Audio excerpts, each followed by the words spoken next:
सोचा थोड़ा सा बाहर शूट किया जाए ना, बजाय इसके कि हम परंपरागत तरीके से स्टूडियो में रूम में बैठकर और ग्रीन पर्दा लगाकर जो एडिटिंग की जाती है उससे थोड़ा परहेज किया जाए, है ना।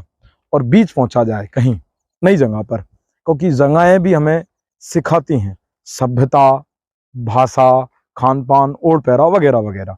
खैर, मैं आपसे जो आज चर्चा करने आया हूँ वो दो शब्दावली इस समय देश में बड़ी चर्चित हैं।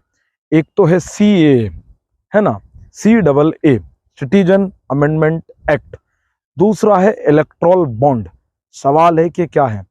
मैं आपको पहले ही इस बात के लिए कहूँ कि वार्निंग, चेतावनी या इत्तला कर दूं कि मैं इसके इतिहास में और बहुत बड़े विस्तार पर नहीं जाने वाला, बहुत शॉर्ट में मैं अपनी बात समझाऊंगा।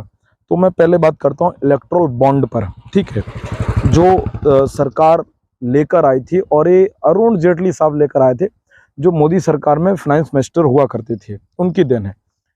तो ये क्या है इलेक्टोरल बॉन्ड? देखो, मैं आपको बता दूं, हमारे देश में बहुत सारी पार्टियां हैं, राजनीतिक पार्टियां हो। इन पार्टियों को चुनाव लड़ना पड़ता है, और चुनाव लड़ने के लिए होता है बहुत सारा खर्च, उसमें लगता है बहुत सारा रुपया। चूंकि ये पार्टियों के पास ना तो कोई उद्योग होते हैं, ना ही कोई नौकरियां करती हैं, तो इनको पैसा कहाँ से आता है? इनको पैसा आता है चंदे से, यानी फंडिंग से। इनको बड़ी बड़ी कंपनियां देती हैं, ठीक है, बड़े बड़े उद्योगपति देते हैं। अगर हमारी आपकी क्षमता है तो हम आप भी दे सकते हैं, ठीक है। तो सवाल ये होता था कि एक दौर था कि हाँ, पहले पूरी ये होता था कि किस पार्टी ने किसको कितना चंदा दिया है, एक समय चलता था और बाकायदा दिखता था, सबको पता होता था।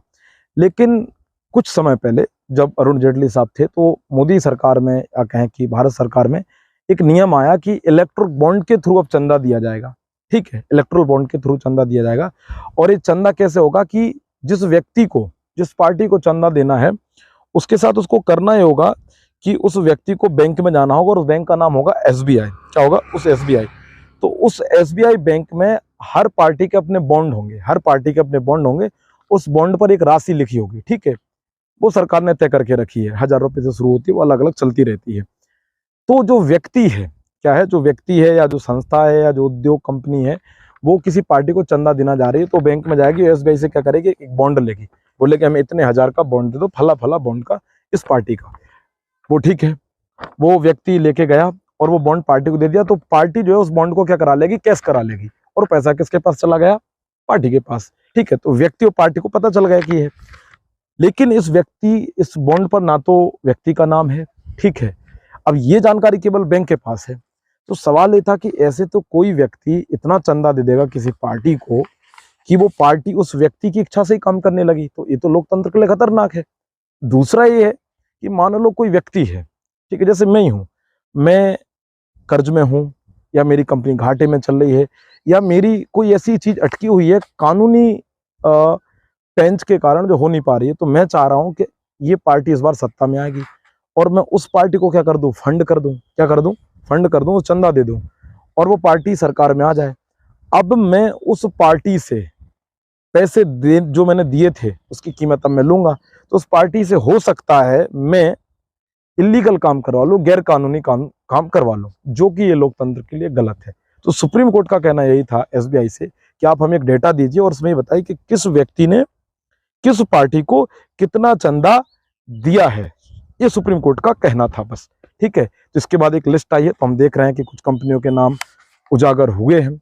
सबके लिए दिलचस्प ये रहा, क्योंकि सभी आशा कर रहे थे कि अडानी और रिलायंस का नाम इस पे अव्वल होगा, जो कि ऐसा नहीं हुआ, ठीक है।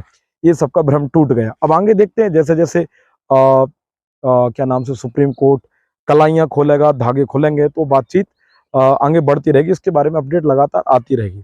तो ये मकसद था इलेक्ट्रोल बॉन्ड का। अब मैं दूसरे टर्म पर आता हूँ, दूसरी शब्दावली पर आता हूँ, जिसका नाम है CAA। क्या नाम है उसका? CAA उसका नाम है।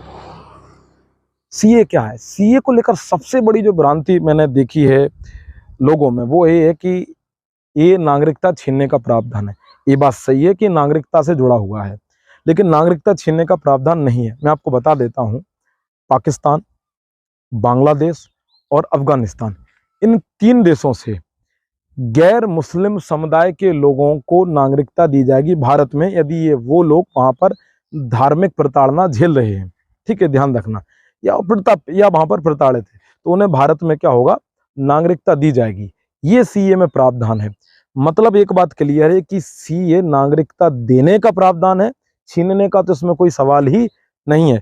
तो सबसे बड़ी भ्रांति तो ये थी सीए पे। तो मुझे उम्मीद करता हूं कि आप समझ पाएंगे कि 3 देश से गैर मुस्लिम समुदाय के लोग जो भारत आना चाहते हैं, इसमें शायद 6 लोग हैं।